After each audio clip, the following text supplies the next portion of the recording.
happy Monday, January 23rd.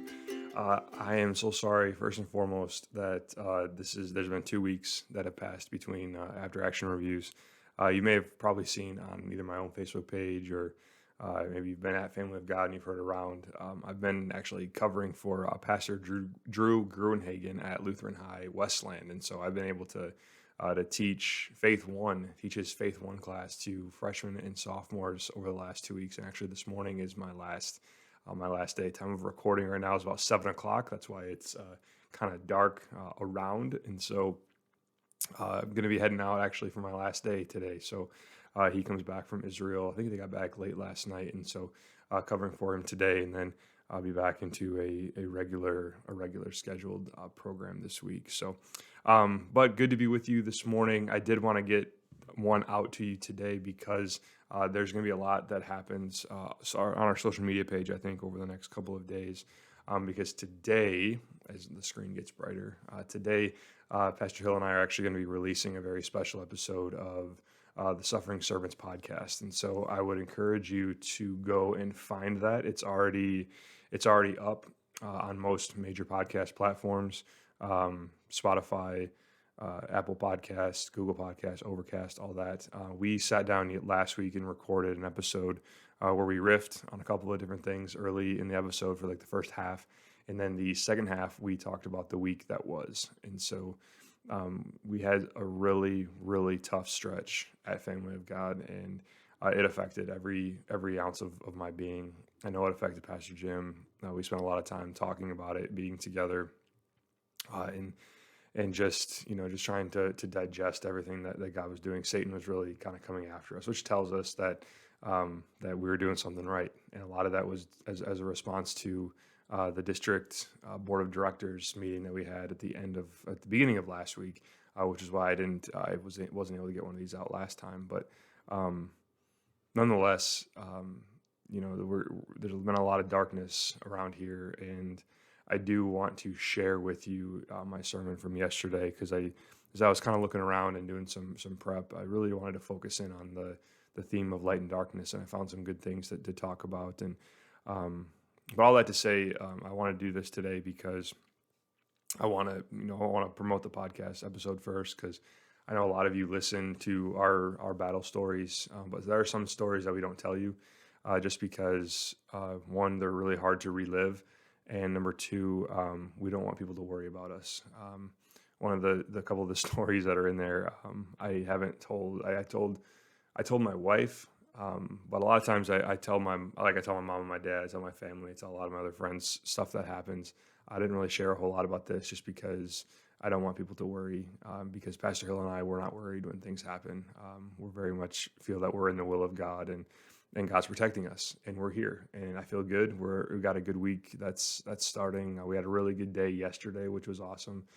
We had a smaller group of people at Family of God, smaller group of people at the park, but that was okay. We were able to kind of sit back and breathe a little bit. So it was kind of really a gift. But the cool thing about yesterday was we were joined by seminarian Kevin Curry and his wife Alexis. So Kevin's in-laws, so Alexis's parents, actually live in the Mount Clemens area and go to Emmanuel, which is one of our supporting congregations. And so they were up for the weekend, and Kevin was able to hang out with us yesterday. Both of them hung out with us yesterday, and so Kevin's going to be coming down today to hang out with us tonight and meet with a couple of other pastors that are support of the ministry that do similar things. So it was a really good day to kind of just expose the ministry to another family, another couple that's going to be doing ministry, and so good to hang out with them. I think that he had a very warm welcome, and certainly appreciated having him there, and it was just a really good day. So I do want to dive into the text for today. I want to get some coffee because I don't function very well in the mornings. So the Old Testament text for yesterday, if you were in a Lutheran church, was this. It was Isaiah chapter 9. This is the infamous, for unto us a child is born, and to us a son is given, and the government shall be upon his shoulders, right, et cetera, et cetera. He should be called Wonderful Counselor, Mighty God, Everlasting Father, Prince of Peace, right? We know this one, but what comes before that? So a little bit of background to this text. actually been really getting into the Old Testament. I've always loved the Old Testament, but the podcast that I listen to is actually we're making our way through First and Second Kings, and so that's been really cool to kind of. This was really cool to kind of put piece those things together because as you're kind of thinking about this, I'm like, oh man, we talked about this. Like those is just kind of cool. So at this time in the history of Israel. You had the Assyrian king, a guy named Tiglath-Pileser III. A nickname for him would have been Pul, Pul, and so he has officially come into the Northern Kingdom and has taken the provinces captive. And so there's just a lot of darkness. If you remember the history of Israel, there's been a lot of worship of other gods. There's been a lot of idolatry. There's been just a lot of kings that have not done things according to what they say, walking in the footsteps of their father David. Basically, meaning they're not perfect guys. They're not guys that are holy and righteous. They're people that simply don't take their sins to Yahweh. They don't go to the one true God. They worship all of these other gods, and so God says enough is enough, and He sends the Assyrians and takes the northern kingdoms to be captive. But what's interesting about this is that the king of Assyria actually takes these tribes, these kingdoms, and then renames them. And so he takes Zebulun and Naphtali and changes them into Assyrian names, gives them a Assyrian identity, gives them Assyrian, you know, qualities, so to speak. And so they're doing everything that they can to make Israel like Assyria, right? They're not assimilating, they're Assyriating. A little too early for a joke, but that's what they're doing. So you can imagine when the prophet Isaiah writes to the cities or the tribes of Naphtali and Zebulun, they know what darkness looks like, and so this is because that's what they're walking in right now. They're walking in captivity. They can't really see a way out, and so this is what the prophet Isaiah says, chapter 9, verses 1 through 4. He says, "But there will be no gloom for her who is in anguish, for in the former time, he brought into contempt the land of Zebulun and the land of Naphtali." Okay, so here's there's the two tribes. "But in the later time, he has made glorious the way of the sea, the land beyond the Jordan, Galilee of the nations. The people who walked in darkness have seen a great light. Those who dwelt in a land of darkness, deep darkness, on them has light shone. You have multiplied the nation, you have increased its joy.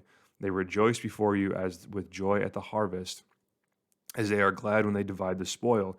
For the yoke of his burden and the staff of his shoulder, the rod is his suppressor." Wait, did I get to that? Yeah, that's right. Jeez. "For the yoke of his burden and the staff of his shoulder, the rod of his oppressor, you have broken as on the day of Midian." Okay, that's why I I got confused, because yesterday at Family of God, I stopped after "on the darkness the light is shown." So that's where I got confused there. But yeah, so that's what I want you to focus on. The people that are walking in darkness have seen a great light, right? So they know this. And I read an interesting article about daylight savings time. So obviously it's 7, just after 7 o'clock. Sun's not up yet. Sun's probably not going to come up until for 20 more minutes or so. But I read an article that said that the on the shortest day of the year, it's 7:54 is when the sun comes up, and on that same day the sun goes down at 4:40. And then you fast forward to summer, the longest day of the year, and it's the exact opposite. It comes up at 5:11, 5:10, 5:11, and goes down at 9:10, and giving us, I think it's 16 hours of light, so almost double the amount of light. And so what I use that as an illustration for is that people need light, and we go into this thing called seasonal affective disorder, and that's a very real thing. And when people are in darkness, and there's not light shining, there's all these different scientific studies, real science, that says that that actually humans that are exposed to sun, it actually makes them healthy. It actually makes them feel good.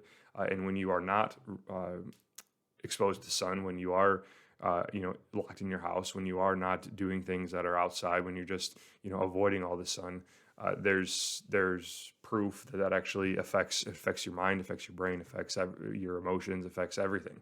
And so there's this seasonal affective disorder that when we're in this time of year where it's just kind of dark and gloomy, gray, gross, cold, all that stuff, people start to feel bad. People start to be depressed, and just thoughts and doubts start to creep into our minds.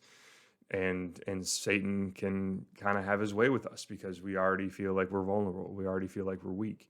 And so he starts to lie. He starts to make us believe things about ourselves that aren't true. And so, um, I started thinking about darkness in our own lives. And I proposed the question to the folks at Family of God yesterday. I just said, where are you walking in darkness? Are you, are you walking in a darkness that is just kind of natural darkness that is just kind of hovering over you because of just various things? Maybe people in your lives have died. Maybe, you're in a homeless situation that, is beyond your control. Maybe just things are happening that are, that are just there because darkness is here. But then maybe there's things in your lives that you have created the darkness, and you are walking in a darkness, and I called it willful darkness, where you are walking and you're in the darkness and the light switch is right next to you, and you just haven't turned on the light because maybe you don't really want to. Maybe you kind of like the darkness. So what is it? Maybe those are the kinds of things like, addiction. Those are the kinds of things like, just having, poor thoughts about other people, and taking out anger on other people, and different things like that. So I'll ask you the same question. Where are you walking in darkness? I was convicted yesterday, because one of the guys, Gus, I love Gus very much. He's very blunt with me, when after my sermons. He's one of those guys that will always give you a critique. Either that was a great word, pastor, or here's what I needed more from you. And he told me straight up yesterday, he goes, I didn't get enough law yesterday. And I was like, oh, okay, I thought I was. And he said, you didn't fully mention sin. And I said, oh. He goes, yeah, I felt like you flirted with it. I was like, oh, that's definitely not what I was intending. I was talking, about, the addictions, and I was talking about, just violence and things that are in our neighborhood. He goes, yeah, but you just kept talking about the darkness. You didn't actually talk about sin. And I was like, oh my gosh, like I really appreciate when people do that, because that was certainly my intention. I definitely did talk about that at St. Stephen, but not really at Family of God, where they really need to hear that. And so I'll say this to you. The darkness that consumes us is, in fact, the sin that corrupts us. It's the sin I've been telling my students at Lutheran Westland this week or last week, that we have when we're having this conversation about sin. This isn't just the fact that we have bad things that happen in our lives, or we do bad things in our lives. Why is this getting so bright? Look at all the light. Look at all this. What it really is. Let me try to get this out. There we go. Now it's getting a little bit darker. That's a little better. But what really is happening to us is this sin is coursing through our veins in every ounce of our being, and it creates this shroud among us, and it really actually affects our ability to see clearly. Because if I were to turn back here and I'm going to turn off this light, look at that. Look at that. People who are walking in darkness, this is what sin does to us.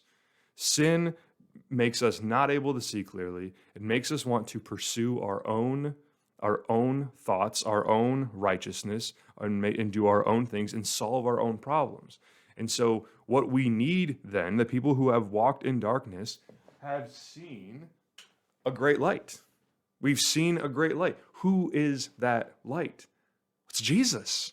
Jesus is that great light.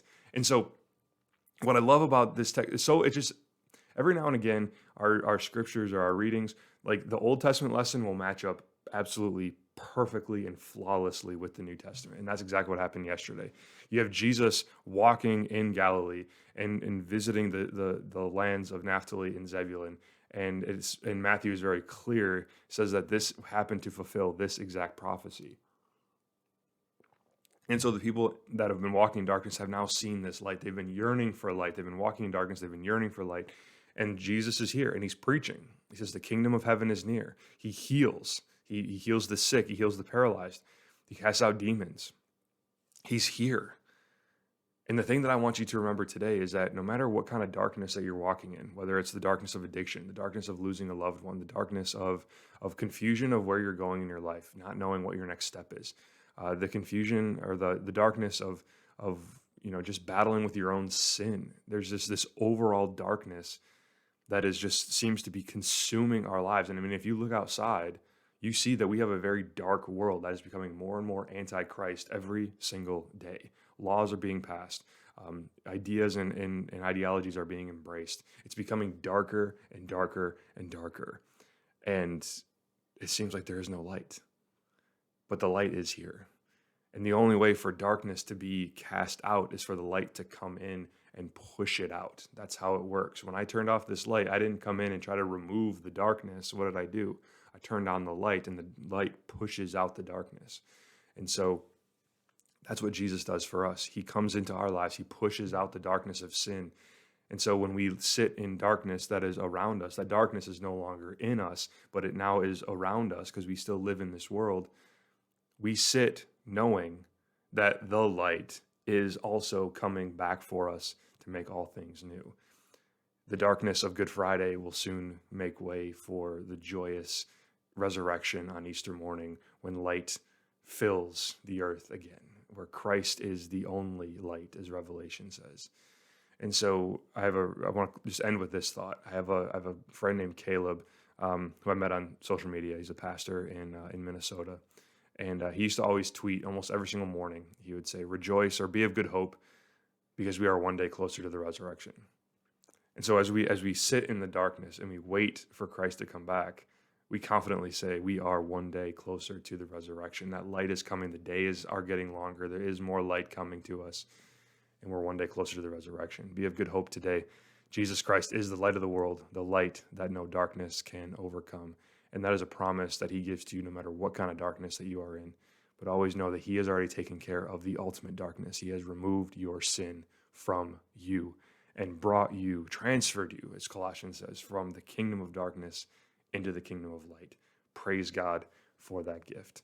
Have a great week, everyone. I got to be getting off to school. Got to go put on my school clothes and head on over to the high school for my last day over there. Coming down and see us at Family of God. Like I said, Kevin's going to be down there today. We got Bible study tomorrow with the ladies and the men. We got Bible study on Wednesday, continuing our walk through Matthew. No clinic this week, so we have a movie and all that good stuff on Thursday, and then a regular Friday schedule, Bible trivia and NA Bible study on Fridays. And so it's going to be a good week. Hope to see you all there. If you have questions, comments, concerns, prayer requests, please let us know. We'll do our very best to get back to you.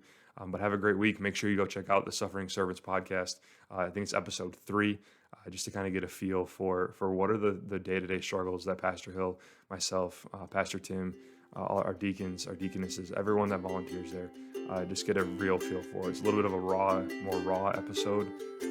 We don't hold back. And so hopefully it might allow you to kind of see a little bit why it's so important for the light to be in that neighborhood. So go with God's peace today. If no one's told you yet, God loves you, and so do we. Take care.